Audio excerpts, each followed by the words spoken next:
Hello, guys. This is Rodney again. I want to thank you so much for subscribing and for liking the video and for sharing it. You guys are awesome. I appreciate you so much. I appreciate you coming back this week. We're going to dive in a lot deeper. So every week we're probably going to get a little more complicated. So if last week was too easy for you, then hopefully this will challenge you a little bit more. I want to continue something that we started last week, and that's learning these notes.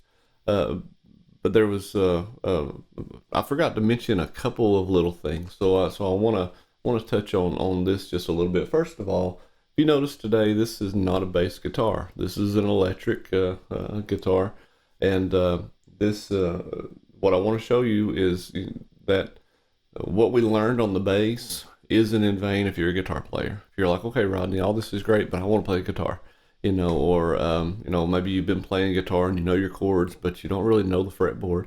Well, everything that we learned last week is going to be very important for this too.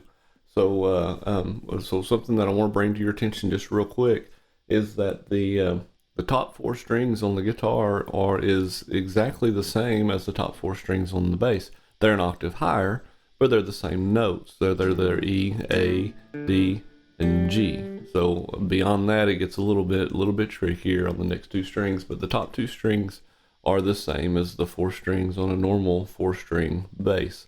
So therefore, the notes we learned last week are the same on a guitar. So you're not going to play a guitar like you play a bass, but you're still going to play notes, and you need to know where these notes are. So the same 3x3 pattern works on a guitar as well as it does on the bass, especially since we're only going to the top three strings, so it's identical. Another thing you'll notice on this guitar is it doesn't have dots. It has these trapezoids. So but it's the same. They're in the same place: the 3rd fret, 5th fret, 7th fret, 9th fret, and then 12th fret. A lot of guitars have two dots at the 12th fret. This one just another trapezoid, but you know you're at the 12th because it skips. There's two without a dot before it and two after it. So that signifies that you're at the 12th fret. And the 12th fret is significant because that's an octave of the open. It all starts over again at the 12th fret. So if I hit this string open, that's an E, and then when I go to the 12th fret and fret that string, that's also an E. So and then the same thing on the next one with A, and then that's an A. So the 3x3 pattern that we talked about on the bass, it works on the guitar as well. I can go to this top string, this first dot, and that's a G note. Then I can go up to the next marker, A note, next marker, the B note. So then I come down the string, first dot marker C, the next one D, E, next string F, G, A. So if you missed that and you want more details on that, I covered that in great detail in the last video with a bass in my hands instead of a guitar. Another thing that I want to bring your attention: sometimes there's not any markers at all on the fretboard, or I've got a Martin acoustic up here that doesn't have a marker at all on the 3rd fret. And then I've got a bass, a 6-string bass that's at the church right now that has no markers at all on the fret. So, but they all have, I don't know if you can see that or not. They all have, yeah, you can see that, these little dots on the top of the fretboard, which is much, and then here's two, on the 12th fret. So that's really much handier than having them on the front anyway, because you don't play once you get used to playing the instrument, you don't look at the front of it all the time. You're going to be standing up playing it, or you're going to be sitting playing it, and maybe look down and you're going to see the top here. So those markers are always there, even if they're not here. Two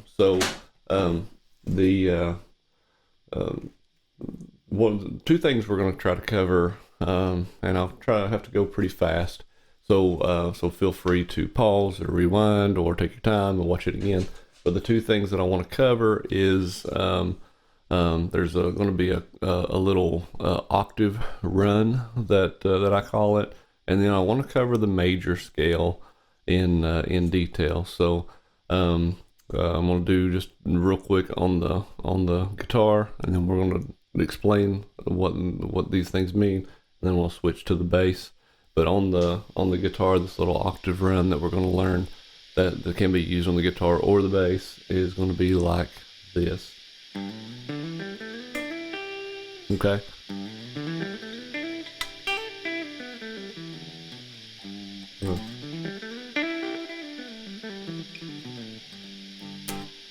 Okay, so I'm going to put the guitar up and grab the bass, and before we do that, actually, I'm going to grab a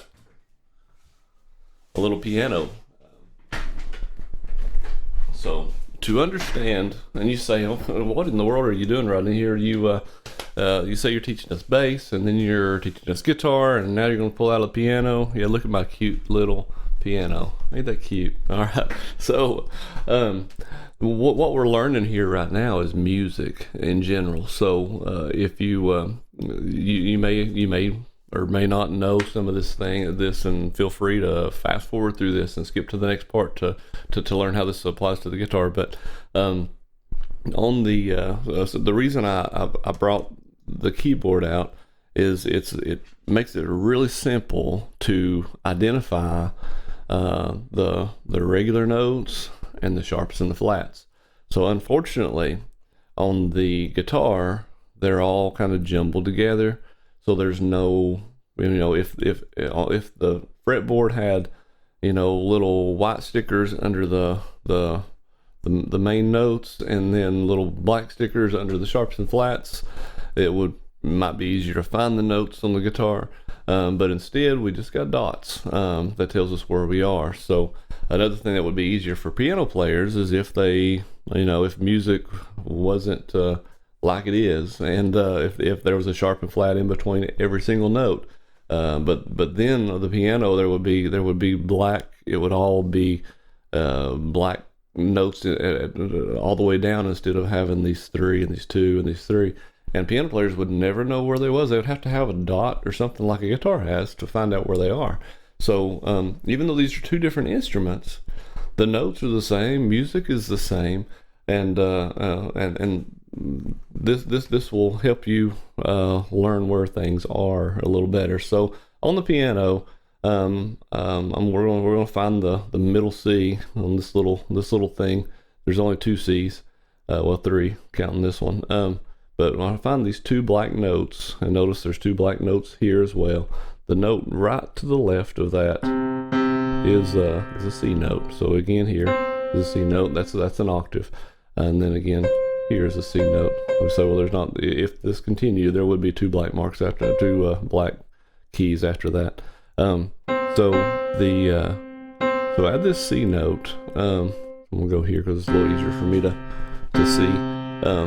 So this C note, on the white keys, it's going to go up the alphabet just like we did on the dot exercise. It's going to go C, D, E, F, G, A, B, C. Okay. Now that's also the major scale, the C major scale. That's 1, 2, 3, 4, 5, 6, 7, 1. So we've got. If you want to play the major scale on a piano, it's really easy, at least in the key of C. Okay? You just do one key at a time. That's why when piano players are playing in the key of C, they can do, and they can do that and get by with it, because every single one of those notes works in the key of C.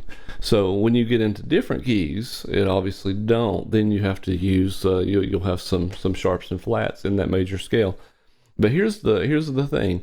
Every one of these keys is a half step. So if I start at this C and I go up to here, that's a half step. That's the same as going up one fret on the fretboard of an instrument. I go to here, it's a half step. But there, it's a half step. Here's a half step. Here's a half step. So and you notice between these, there's a half step there. There's no black key there. So what this tells us is that it tells us two things. First of all, it tells us that when I'm doing the major scale, because this is the major scale. All right, so it's really hard to play holding it like this. When I do the major scale, I'm going to go a whole note and a whole note, half note. Sorry, not notes at all, steps. Okay, start over. I'm going to whole note. Do it again. Whole step, half step, whole step, whole step, whole step, half step. So we're going up a whole step here. Notice there's a note in between it that we're skipping. Then we're going another whole step. There's a note that we're skipping. Then there's a half step, and then there's a whole that we're skipping. So and then we end up, before we get back to the first note of the scale again, there's a half step. So that's important to remember, because when we get on the guitar, we're not going to have these pretty black keys to help us learn where we are.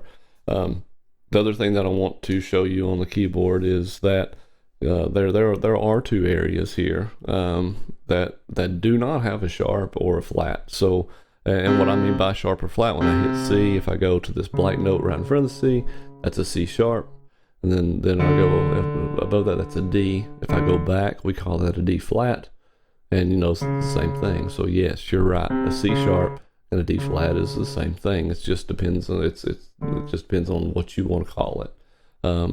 So I hope you understand this. Let's switch back over to the instrument that this video is really about, and that would be this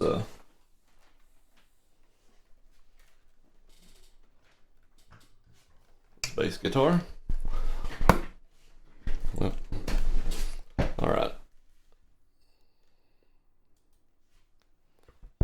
Okay, so now we're on the bass guitar, and what we just learned on the piano, let's apply that to the bass guitar. So what did we learn? Well, we learned that the major scale is easier on the piano, right? We learned that, but we learned that there's 2 whole steps, a half step, 3 whole steps, and a half step. And if you ever forget that, just look at the black keys and notice there's 2, and then there's 3, and then there's 2, and then there's 3. So that'll let you know that's the pattern that you need to remember. So in saying that, okay, so if I'm at this G right here that we learned last week, and I go let me turn that down a little bit. I am. There we go. All right. Okay, so when I do this G, when I go up a whole step, that's 2 frets, right? So I go up to the A, and then I'm going to go up another whole step. So that's 2 whole steps. Then if I go another half step, that's now I'm playing the major scale. And then I'm going to go 3 whole steps. So that's 2 frets is a whole step, another 2 frets is a whole step, another 2 frets is a whole step, that's number 3. And then I'm going to end on this half step.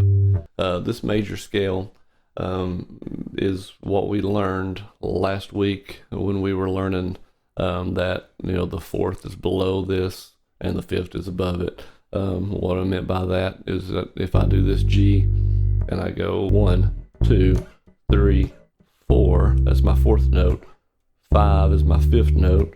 So we stopped there, and notice we went down, but we're going to do that in a minute. We stopped at the 5th note, and then the 6th, and then we got the 7th, and then we go back to 1. So you notice when I had the guitar in my hand, I said that, you know, when we got to the 12th fret, everything started over again. So if you look at this, we had, you know, up here at the beginning, I've got 3 dots, and down here I've got these 3 dots that are identical to this one. So something else you can practice if you want to move on up here and start learning these notes as well. It's just it just repeats itself again past these 2 dots, which is the 12th fret. So instead of, you know, obviously I can go whole step, half step, whole step, whole step, whole step, half step. So it's 2 whole steps and a half step, 3 whole steps and a half step, and that is the major scale. But I don't want to just play on one string. So we talked about last week that to go up a whole step, I've got 2 choices. I either go up 2 frets or I go down a string and back 3 frets. Okay, so this is a whole step. So there's 1, 2, then we'll go a whole step here. It's note number 3, and then I go a half step. Let me slow down a little bit. So here we are on the first note of the scale. And we'll go whole step, half step, whole step, whole step, whole step, half step. Did you get that? So after we went to this D note, which is the 5th note, we kept going. We didn't go this far last time. So after the 5th note, to get to the 6th note, we're going to go up another whole step. I can go up 2 frets, or I can go down a string and back 3 frets, and that's my next whole step, which gets me to note number 6 in my major scale. Then I'm going to go up another whole step. There's note number 7, and then the last one is a half step back to note number 1, which is G. And notice it's an octave. You remember that pattern? Go over 2 frets, down 2 strings. There's my octave. So we're going to play that again. The major G major scale is like this. All right, then let's do that again together. I go 2. I run off and leave you. All right, G. We're going to do an A. And we're going to go down here. This is a B, and then C, D, E, F sharp, and G. So we just learned something new. I just did something new that we had not learned yet, and that's in between these we've been skipping some frets. As I went to this G and I went to this A and I went to this B. Notice that as I skipped these, those are the same as those black keys on the piano. So if I go to the G and I go up 1 fret, that's the G sharp. Then if I go up another one, I'm at A. If I go back a fret, I'm at A flat or G sharp, the same thing, okay? But if you remember, on the piano, there was 2 areas where there were no black notes. And we'll bring this back up here so you can see. That is between E and F and between B and C, okay? There's no black notes there. And the reason being is there's no such thing as an E sharp, and there's no such thing as a B sharp. It just doesn't exist. So to make the guitar that much more confusing, we've got to remember that. So when I go to this C note right here, and I go back 1 fret, that's a B note. It's not a C flat, because there's not a C flat. That's a B note. So I can go up now, and that's a C sharp. That does exist, and then a D and a D sharp, and then a E. But then there's no such thing as a D sharp, right? I mean an E sharp. There's no such thing as an E sharp. There is a D sharp right here, but then I go to E. There's no such thing as an E sharp. So next in line is a F. Now another way you can remember this, it's not we don't have these pretty black and white keys to look at, but what we do have is this 3x3 pattern that we talked about before. So remember, we've got G, A, B, and then on the next string I've got C, D, E. So this 3x3 pattern stops here for a reason. You remember I said you just can't go beyond this 3rd dot and continue that pattern, and the reason being is because there's you're stopping at the B here and you're stopping at the E here. So you can go 1 more fret and get to that next note. So when I go to G, A, B, then I'll go 1 more fret, and there's C. Then I go down to my next string, there's a C again. And I remember that other pattern where we can go down a string and back 5 frets. So there's the C again, the D, E, and and then I can go one more fret, and there's the F, okay, which is the same as this, and then F, G, A, and then I can keep going here to another two frets to a B, and then I go half step to a C. So as long as you remember that there's nothing in between B and C, and there's nothing in between E and F, then you can really start anywhere that you know and count backwards or count forward. I don't know if you call the alphabet counting or music notes counting, but you know, if I know this is a G, I can go backwards. Like I said, it's a G flat, F, E. Let's see, because there's no F flat, right? So this is an E, this is an F, there's nothing in between it. And then I can go back to an E flat, and then open will be a D note, okay? So I don't know if you truly got that or not, but let's start at A. So if I go up here to this top, this is an A, and if I go one fret at a time, when it comes after A, it's an A sharp. After A sharp is a B, and then there's nothing in between B and C, so I'll go straight to C. And the next fret, I'm just going one fret at a time. A C sharp, a D sharp, an E, and then an F, and an F sharp, and a G sharp, and then back to A. Okay, let's go back to our major scale for just a minute. So back to G, we've got 1, 2, 3, 4, 5, 6, 7, 1. Okay, and that makes our scale, our octave. So in between these octaves, we've got 7 notes. All right, and then we can play that backwards as well. 1, 7, 6, 5, 4, 3, 2, 1. And I encourage you to count backwards when you do that, or say the notes backwards. You know, it's easy to say the alphabet forward, but sometimes we have a little trouble going backwards. So if I'm at G, all right, then I'm going to do a F sharp, and then it's a E, and then it's a D, C, B, A, G. So do that very slowly. Learn where those are. Get used to that, and then I encourage you to keep going. So here we're at G again. And remember, we can go a whole step, half step, whole, half. So if there's something there you didn't understand, please let me know, and I will be glad to go over it again. We're just about out of time. So I think what I'll do, I was wanting to cover some other things, but I think I'm going to stop here, and I'll let you finish learning all these notes and learning this major scale. And next week when we come back, we will learn to do some hammer-ons and pull-offs and slides, and the little run I showed you on the guitar before.